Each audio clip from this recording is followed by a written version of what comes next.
Chicken চাপের একটা recipe share করছি। বিগত অনেক দিন ধরে গলা ব্যথায় ভুগছি, তাই ভয়েস ওভারে কিছু চেঞ্জ আসলেও আসতে পারে, একটু কষ্ট করে বুঝে নিও। পেঁয়াজ বাটা, আদা বাটা, রসুন বাটা, কাঁচা লঙ্কা বাটা তো নিয়েইছি, আর কালো মতন যেটা দিলাম ওটা পেঁয়াজের বেরেস্তা বাটা দিয়েছি, 1 চামচ বেসন।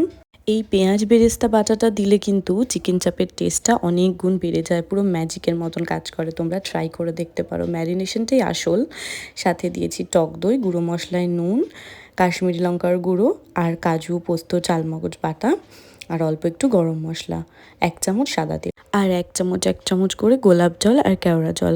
সাদা তেলে ঘি গরম করে প্রথমে চিকেনগুলোর দুপাশটা লাল লাল হয়ে এলে বাকি মশলাটা দিয়ে আস্তে আস্তে কষিয়ে যখন তেল ছাড়বে তখন একটু গরম দুধের মধ্যে আমি কেশর দিয়ে রেখেছিলাম, সেই দুধটাই অ্যাড করে গ্রেভিটা ফুটতে দেবো। ভীষণই সহজ প্রসেসের একটা চিকেন চাপের রেসিপি শেয়ার করলাম। তোমরা অবশ্যই বানিয়ে আমাকে কিন্তু জানিও যে কেমন লাগলো। ভালো লাগতে তো বাধ্য। বাই।